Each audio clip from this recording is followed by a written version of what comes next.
Y así, queridos hermanitos, continuando en este tema, nuevamente tenemos la alegría de tener al padre Dionisio Alberca, rector del Instituto Superior de Estudios Teológicos Juan 23, para tocar este tema precisamente sobre la formación de los sacerdotes a la luz del Papa Francisco. Bienvenido, mi querido padre Dionisio, nuevamente. Gracias, padre ¿Ya Javier. Usted? Ya le había dicho que prontito nos íbamos a reunir, Sí, pues, y ya estamos acá, ya estamos aquí para seguir tratando este tema. Mire, tan bonito, ya que usted tiene a cargo nada menos que un seminario, porque el ICET es eso, un centro de formación para los futuros sacerdotes y religiosos, ¿no? de todas las congregaciones y órdenes religiosas, y claro, laicos también, por supuesto, ¿no? Pero esta formación tiene que ir orientada en base a lo que Dios nos va inspirando en la Iglesia en los momentos históricos que se vive, ¿no? Entonces, por eso el Papa Francisco nos ha dado una luz muy hermosa, y como usted tiene aquí vamos a sacar, por un lado, que es Dios el que tiene que iluminar al sacerdote siempre. Cuando se habla de la formación permanente que ya hablaba San Juan Pablo II, dice el Papa Francisco, no es solamente a través de cursos que se puedan dar, todo eso ayuda, por supuesto que sí, ¿no? Pero lo importante es dejar actuar a Dios en nosotros. Si no dejamos actuar a Dios, al Señor en nuestra vida, y creemos que todo lo vamos a lograr solamente por nuestra simple reflexión, la reflexión es indispensable, pero siempre a la luz de Dios, no solamente a la luz de mi yo, de mi ego, ¿no es cierto?, como hablábamos en otro programa, ¿no?, sino a la luz del Señor. Pero esto supone, para dejar actuar a Dios, algo que el Papa dice, que ya también cuando nos hemos reunido con el nuncio apostólico también nos mencionó algo al respecto, ¿no? Y dice, cuando nos despegamos de nuestras comodidades, de las rigideces de nuestros esquemas y de la presunción de haber llegado ya. Oiga, esto es importante, porque cuántas personas piensan, formadores, superiores, obispos o rectores de seminario, pueden pensar que ya llegaron ellos ya y los otros están por llegar, ¿no? Los otros son la chusmita que recién llega, están por llegar, nosotros ya llegan. ¿Por qué? Porque nosotros hemos pasado por estos esquemas, por esto y por esto. Usted y yo conocemos personas que pueden haber pasado por todas las esferas y después sabemos que tenían una vida terrible escondida. Entonces no habían llegado a nada. Para ahondar un poquito más sobre esto que el Papa Francisco nos propone, ¿qué podría usted comentar? Yo creo que la formación sacerdotal, la formación religiosa, tiene dos pilares, ¿sí? El primer pilar, el determinante, es la llamada de Dios, ¿sí? Porque estamos hablando de la vocación. Claro, ¿sí? Claro que sí, qué importante. Entonces, en la formación, pues, hay que ayudar al joven a discernir esa llamada de Dios, ¿sí? Que es un don de Dios, un don gratuito de Dios, ¿no? Claro. Entonces, nadie se llama a sí mismo. Así es. Sí, a no ser que esté un poquito loco, ¿no? Qué importante sí. Lo que está diciendo usted. Nadie se llama a sí mismo. Quien nos llama es el Señor. Claro, no es de que ya yo quiero, yo me meto. Sí. Pero esa llamada hay que discernirla, porque es una llamada muchas veces mediatizada, que Dios llama a través de la comunidad, a través de la iglesia, a través de las personas. Entonces no es que Dios manda un WhatsApp desde el cielo y dice, tú tienes vocación, tú vas a ser sacerdote, tú vas a ser religioso, ¿no? Hay que discernir, ¿no es cierto? Hay que reflexionar en un clima de oración, con la palabra de Dios, con los oídos atentos a la realidad también, a los signos de los tiempos, porque Dios habla también. ¿Y qué me está diciendo el Señor?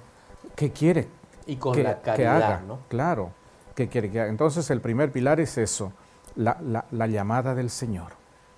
El Señor no se cansa de llamarme o de llamar al joven todos los días, ¿sí? Y el otro pilar es la respuesta a ese llamado. Claro. La respuesta.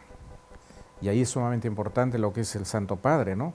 Dejar la rigidez, dejar vamos a decir, la esclerosis mental. Así es. ¿Sí? dejar el inmovilismo, porque la respuesta, en primer lugar, tiene que ser hecha en libertad. Eso es vital. En libertad, eso ¿no? Es vital. ¿Sí? Sin condicionamientos. Así es. Y a veces ni manipulación. Claro, a ver, los primeros condicionamientos los tenemos nosotros mismos. Sí, entonces, por ejemplo, la esclerosis, el fundamentalismo,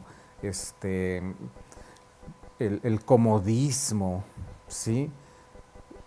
Son condicionamientos o limitaciones que no ayudan a responder con libertad, con generosidad y con radicalidad a esa llamada de Dios.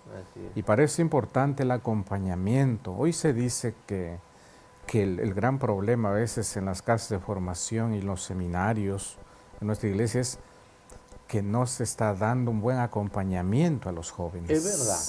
Eso es verdad. Buenos formadores que sepan discernir los signos de la presencia de Dios en la vida del joven y que puedan secundar esos signos. Y la importancia, y que le ayuden la importancia de esa labor, ¿no? Y que le ayuden al joven, como dicen, a clarificar sus motivaciones.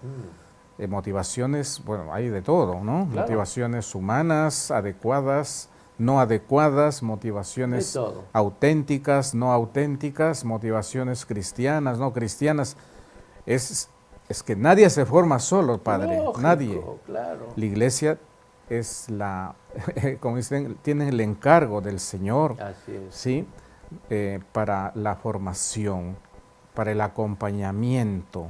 Por eso no cualquier persona debe ser formador o formadora. Así es. A veces se cuidan otros apostolados, pero no se cuida la formación, que hay que poner a las personas más idóneas. Claro. Porque en la vida religiosa, por ejemplo, el formador es el que transmite la identidad de la congregación a los futuros miembros. Claro. El sacerdote formador en el clero diocesano es el que transmite también la identidad sacerdotal a los nuevos sacerdotes, a los que están formándose. Así es. Entonces, yo resumiría que la formación se basa en esos dos pilares fundamentales. La llamada de Dios, que es una llamada gratuita, que hay que discernirla, y la respuesta de la persona, del joven. Sí. Usted ha mencionado algo que a mí me parece vital, ¿no? Tiene que ser en plena libertad. Así es. No debe ser fruto de manipulaciones, ni de seducciones, de que más o menos te atraigo con esto, te atraigo con lo otro, sino que verdaderamente la persona descubra que Dios le está llamando, y ese llamado será permanente hasta el día. Esa es la formación permanente de la que habla el Papa, el continuo llamado de Dios. El continuo llamado de Dios que me va llamando todos los días y me está cogiendo siempre, ¿no? Y eso se tiene que descubrir, como usted menciona, en plena libertad. Plena libertad significa, así como para un matrimonio, ¿no? Para un matrimonio que tiene que ser plena libertad, no bajo presión de ningún tipo, ni presión feliz ni presión infeliz, ¿no? Porque puede ser una presión feliz, por ejemplo, que puede declarar nulo el matrimonio. Si me caso porque está encinta la chica, está feliz él porque va a ser papá, pero si no estuviera encinta no te casas, no me caso, se declara nulo el matrimonio. O sea, puede haber una presión feliz, ¿no? Alguien puede decir, ¿alguno de ustedes acaso está incómodo acá? No. Claro, porque le dan buena comida, casa, viajes, entonces no quieren perder eso, ¿no? Entonces, pero el asunto es que una persona que quiere serle fiel a Dios va a decir, ¿estoy yo llamado para la vida religiosa, la vida sacerdotal? ¿O hay condicionamientos que me quieren tener aquí, ya no en plena libertad, sino movido más bien por otros intereses, ¿no? Entonces, en esto tenemos que ser muy honestos. Los que formamos, ¿no?, a las futuras vocaciones. Es que se nos van a ir las vocaciones. No, entonces no son vocaciones a la vida religiosa. Son gente que uno ha atrapado, ¿no?, bajo cualquier trampa dorada. Pero no es vocación. Hay que buscar las vocaciones, que las hay. Pero que como estamos atentos en capturar a quien sea, ahorita, ¿no?, entonces utilizo yo otros medios. Entonces, ¿qué podría decirnos usted, ya que ha mencionado también que se requiere cualquier persona para que sea formador, como una llamada de aliento a los formadores y a los rectores de los seminarios diocesanos, religiosos y todo, que no se dejen llevar por trampas doradas, sino que busquen de verdad la vocación? ¿Qué podría decir? Yo diría los formadores. Yo he sido formador 15 años. Sí, pues. Entonces yo aprendí que una cualidad del formador, que si no la ha tenido, tiene que desarrollarla, porque a veces uno, si no es formador, bueno, no se interesa por desarrollar cualidades para ese apostolado específico que es la formación. Pero una vez que uno asume la formación, tiene que desarrollar cualidades que antes no las tenía. Así es. Entonces, y una de las cualidades es, como dicen, hacer ese trabajo con pasión. Con pasión. Es decir, apasionarse por ese trabajo. Qué bonito. Y no de mal gusto, no por obligación. Si yo voy a hacer ese trabajo por obligación, porque me presionan, porque me manda el obispo o el superior, mejor no lo hagas. Claro, claro. Mejor da un paso al costado y que venga una persona más motivada. Así es. Porque eso deforma al joven. Y lo percibe ahí mismo. El joven percibe que el formador no está contento con el trabajo que está haciendo. Entonces transmite, digamos, esa actitud negativa, ese desánimo, esa falta de convicción. El formador tiene que ser una persona convencida de su vocación y no estar como muela postiza en la casa o en el seminario. Así es, así es. Sí, tiene una persona bien afirmada en su vocación y convencida de que pues Dios le llama a ese estado de vida. Claro. Yo creo que es lo que forma más que los discursos o las charlas. Así es, así es. Entonces, así es. yo diría eso primero a los formadores. Oye, si porque no estás convencido de lo que haces... Hay una realidad, ¿no? Dice, el toro se olvida cuando fue becerro. Claro. Nos olvidamos que nosotros hemos tenido formadores. Y que nosotros hemos podido evaluar al formador. Y decir, este está motivado, este da ganas de salir corriendo que aburre. Uno califica también, no por el hecho de criticar, sino que uno no es estúpido. Entonces los jóvenes igual, ¿no? Entonces dan cuenta quién verdaderamente está haciendo una labor apasionadamente, que cree en lo que está haciendo. Y quién simplemente porque está cumpliendo pues un rol, ¿no? Y de cosas es meter gente, ya que mal rayo te parta, no importa, meter gente. Es terrible, ¿no? Claro, ahí también implica la buena selección, tener buenos criterios de selección, porque no se trata de cantidad, sino de calidad. Bien dicho. Sí. Bien dicho. Sí, no se trata de llenar, como dice la casa de formación o el seminario con tanta gente. Somos 400, 500 seminaristas. Vamos a ver, de esos 400, ¿quién está llamado de verdad por eso, a ese tipo de vida? No. Pueden ser jóvenes muy buenos, pero que de repente Dios no los llama para eso. ¿no? Y después, ¿por qué? Porque si no, a la larga aflora. Ahí nos enteramos rectores de seminarios que terminan renunciando porque tienen hijos. No le hacemos ningún bien a la iglesia. Claro. O sea, admitiendo a cualquier persona. Así es. Por eso es importante utilizar buenos criterios de selección. Porque eso tarde o temprano explota. Buen acompañamiento, que el joven aprenda a discernir y que él se convierta de alguna manera, humanamente hablando, en el protagonista de su formación. Así es. Consciente. Claro. No se trata de una personita sin cerebro, ¿no? Que se le está formando para que salga después este producto. No es una fábrica. No es una fábrica, no estamos haciendo cosas, ¿no? Es una persona consciente y tiene que tomar conciencia de ese llamado con Dios, de Dios y para Dios, ¿no? Y que es para hacer un servicio en la iglesia, ¿no? Y claro, interpelar al joven también, cuestionarlo día a día. Oye, ¿por qué estás aquí? ¿Para qué estás aquí? Así es. Sí, y no retenerlo, si al final decide me voy porque esto no es para mí, en buena hora. ¿Sí? Claro. Sí. Claro, porque si es de Dios, que se quedará. O se irá y después volverá. Sí. Y también yo creo que es importante que la formación se entienda como un proceso. Eso sí. Si el joven no hace proceso, podría hasta llegar al sacerdocio. Y justamente lo que usted dice, Padre Javier, ahí van a aparecer los problemas. Sí, porque si la formación es un proceso, el joven, como dicen, va a vivir ese itinerario interiormente, ¿sí? Va a ir clarificando, formándose y va a llegar, como dicen, convencido pues a los votos perpetuos o a la ordenación sacerdotal. ¿Sí? Y la formación continúa, la formación permanente, ¿no? La formación básica es sumamente importante, pero sobre esa formación se construye la formación permanente. Así es. Siempre somos formandos. Así es. Siempre somos formandos. Y en ese proceso, mi querido padre Dionisio, es bueno aclarar, ¿no? Porque a veces se piensa, este seminarista, este postulante, este religioso, tuvo una caída, una falla, ¿no? Entonces ya no tiene vocación. Es un proceso. Sí. En el proceso está también ayudar a levantarse esa persona. No se trata de decir, este hizo tal cosa, lo condeno al infierno. No, la cosa es si tú quieres estar en ese infierno. Así es. Si tú quieres tener doble vida, ahora ahí no. Ahí sí. Pero si tú quieres levantarte, pues aquí estamos todos para ayudarte. Sí, ¿no? sí. Y no se trata de saber, porque hay personas que les gusta, ¿no? A veces te ponen psicólogos, te ponen, ¿qué hiciste en tu pasado? No importa eso. Sí. Lo que importa es ahorita, si tú quieres ahora seguir al Señor, cuando el Señor llama a tantos pecadores que habían hecho barbaridades pero que se habían convertido, sacó de María Magdalena 7 demonios, ¿no? O sea que había estado endemoniada. Entonces pueden haber endemoniados que se hayan caído pero se quieren levantar. Entonces ese proceso de formación supone eso también, ese acompañamiento. Así es. Ver si esa persona cae, pero es buena y está llamada por Dios, ¿no? Que no es apañarle, sino que es ayudarle a levantarse.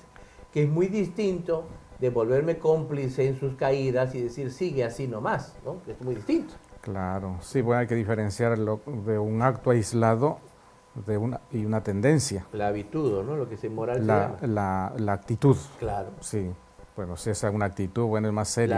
La habitud. Sí. Es su hábito hacerlo. Así, entonces ahí sí, de repente hasta necesita un psicólogo, sí es necesario, ¿no? Pero yo creo que sí, el proceso, el Papa Francisco, fíjese, él habla, bueno, no es nada nuevo, que eso ya lo vienen diciendo los especialistas en la Iglesia, que la formación sacerdotal, la formación para la vida religiosa es un proceso. Claro. Un proceso. Y el Papa nos está haciendo recordar, dice que la evangelización, la catequesis, la educación cristiana, la formación es un proceso. Así es. No debemos quemar etapas y la persona tiene que estar dispuesta a hacer ese proceso, porque si no hace ese proceso, habrá construido sobre arena, después se va a caer. Así es. Entonces, para que después el edificio de su vida sea como una casa construida sobre roca, tiene que hacer proceso. Claro. Yo creo que un buen criterio y discernimiento es también para los formadores, para los superiores, para los que son generales, también para los obispos. Si este joven es capaz de hacer proceso, si no es capaz de hacer proceso, no sirve para la vida religiosa y sacerdotal. Y yo, en mis 15 años de formador, yo me he encontrado con jóvenes que les es imposible hacer proceso. Sí, pues así es. Y a veces los formadores caen en ese juego, ¿sí? Convierten la formación, digamos, en una serie de actividades sueltas sin ningún rumbo. Y como cosa automática. Por eso es importante que el formador trabaje también el plan de formación. Claro. Porque a veces los formadores son como los profesores en el Perú, que tienen pues todos los documentos bien hechecitos, pero solamente para presentar a la UGEL cuando los supervisan. De ahí los guardan. Y hay formadores que también no trabajan en base al plan de formación que está. Así es. ¿Sí? Entonces, eso diríamos es fatal. Es terrible. Es temerario que el formador tiene que trabajar en base al plan de formación que tiene el seminario, que tiene la casa de formación, ¿sí? Y evaluar. Que no es cosa de que él se inspire y que haga lo que le parezca, ¿no? Sí. Claro, si ya tiene cualidades, entonces el superior tiene que ver que sea el adecuado, ¿no? Pero no es cuestión de hacer lo que se le ocurra. Sí, por eso el formador tiene que ser un buen pedagogo también. Así es. Sí, un pedagogo de la fe, sí. Un buen director espiritual o acompañante, como se habla ahora, acompañar espiritualmente el proceso de formación del joven y ser un buen pedagogo para ir trabajando los objetivos de cada etapa, los contenidos y las actividades. No cualquier actividad es formativa. Así es. No. Hasta la pastoral está en función de su formación. Lógico. Y no utilizar al formando como mano de obra barata para que ayuden las parroquias. No, hijito, la pastoral que vas a hacer está en función de tu formación. Qué bien. No se trata de un servidor más que va ahí a atender cosas, no. Sí. Si es que eso va dentro del plan de formación, está bien. Así es. Pero si no, mira, ayuda ya que el padrecito te necesita para esto. Anda así, juégate la pichanguita por el otro lado. Ay, lo tienen entretenido. No se trata de entretenerlo. Se trata de que esa actividad le ayude en su proceso de formación, de acuerdo a su carisma, de acuerdo a lo que va a desarrollar de por vida, ¿no? En ese llamado de Dios. Y otro signo importante para saber si un joven tiene vocación también, que sepa hablar.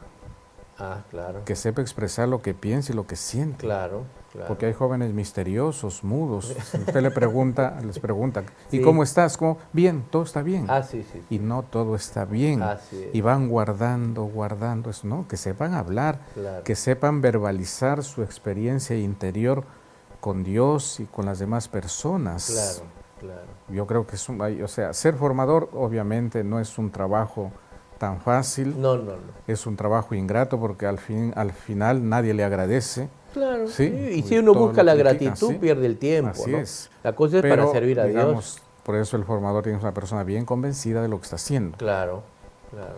Porque si va a pasar dudas a los demás, incertidumbres, mejor que vaya a ser párroco o vicario por ahí. Claro, sí, claro. claro. Y no formador. Efectivamente, que es una tarea importante.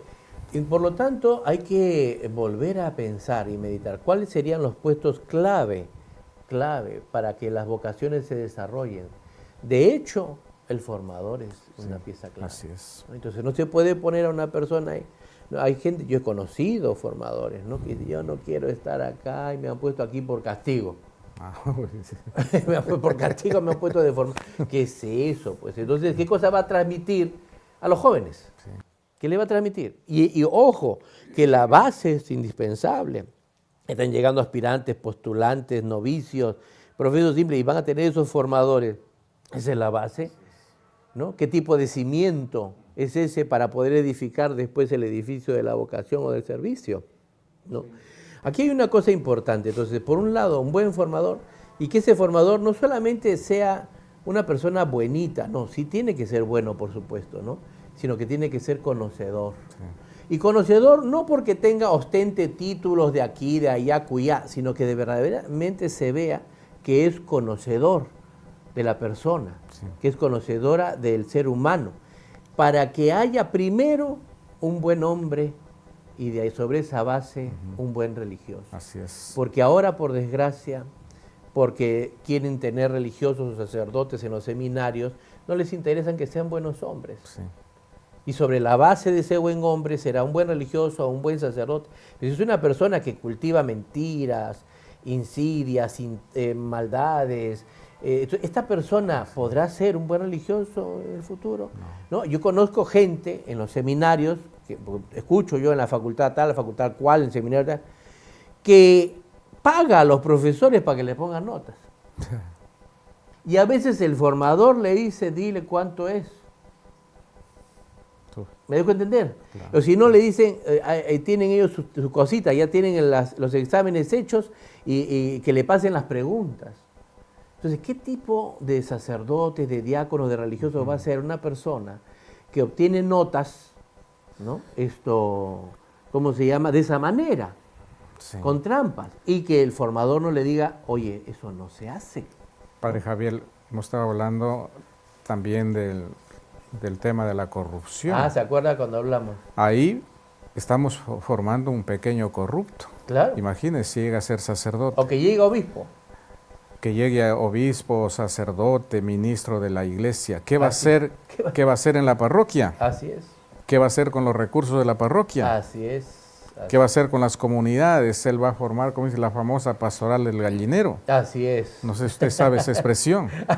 La pastoral del gallinero, es decir, cada gallo con sus gallinas. Va a dividir a la parroquia. Así es. Sí, estos me caen bien, trabajan conmigo, los que me caen mal, afuera. Que eso se ve, ¿no? Y más los escándalos que ya son muy conocidos. Entonces yo creo que las casas de formación no deben ser centros de corrupción, sino centros de formación. Claro que sí. Centros de formación. No caldo de cultivo de mafiosos. Así es. Entonces hay mucho por hacer ahí, Padre Javier, en la formación de los jóvenes.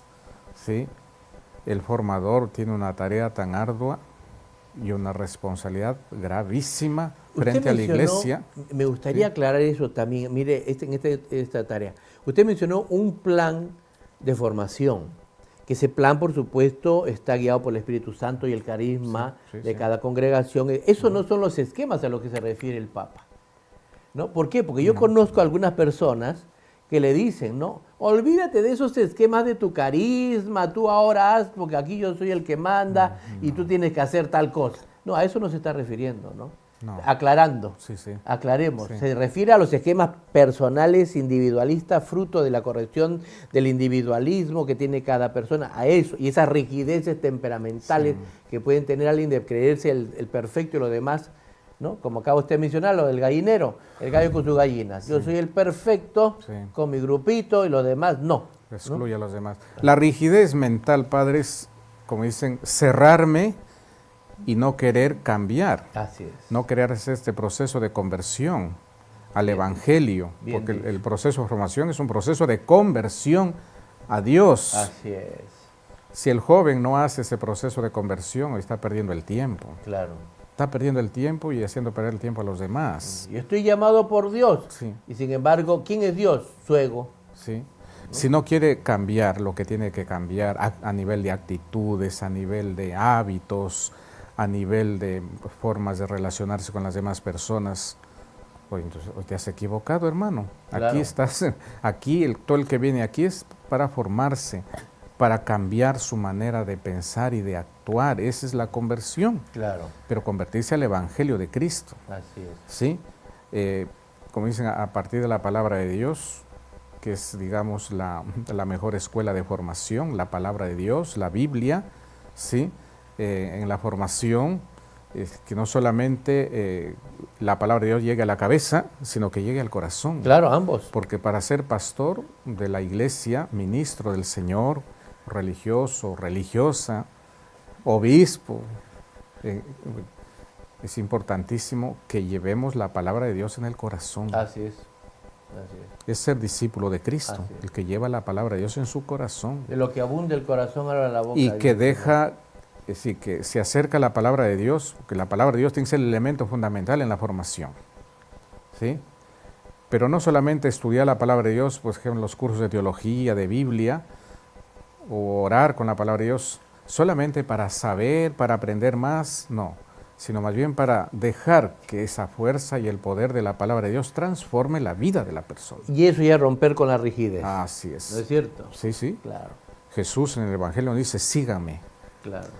Jesús no está estancado, inmovilizado. Jesús siempre está en camino. Así es, así es. Y quien se decide a seguir a Jesús tiene que caminar detrás del Señor en cercanía a Cristo y en movimiento con Cristo. Y no solo de la boca para afuera, así es, sino en actitudes, ¿sí? ¿no? En conducta, que se así vea es, que uno hace lo que Jesús hizo. ¿Sí? No para que decir yo soy Dios, no, porque si no tenemos que crucificarle, sino el hecho es decir yo sigo a Cristo y hago lo que Él me enseñó. Claro. ¿no? Y pues que se vea. El mejor formador es Jesucristo. Así es. Y el joven tiene que esforzarse cada día por conocer más a Cristo. Y conociendo a Cristo, ¿dónde? En el Evangelio, en la comunidad, en el testimonio de vida de los demás. Así es. ¿Sí? Cristo vivo, no un Cristo muerto, Cristo vivo. Así es. ¿Sí?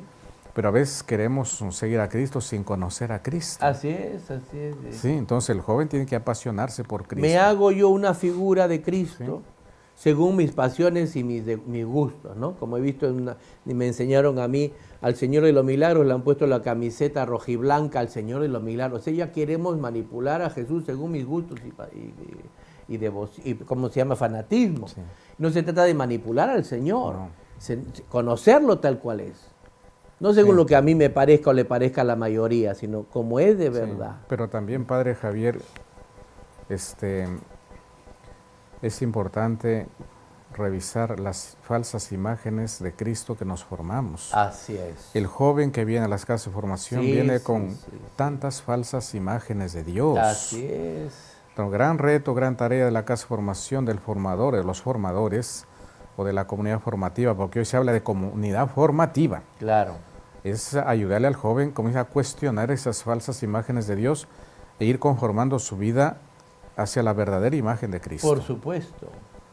Y eso es inagotable porque Jesucristo es un misterio. Así es.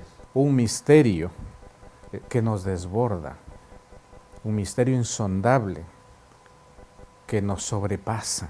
Entonces no podemos decir, sí, pues ya conozco a Cristo, sí, claro, no. Claro. Cada día tenemos que ir descubriendo el misterio de Cristo. Y descubrirlo, ¿sí? Mi querido Padre, sabiendo que Jesucristo se deja encontrar. Y sobre esto vamos a hablar en el siguiente bloque. Ahorita volvemos, queridos hermanitos.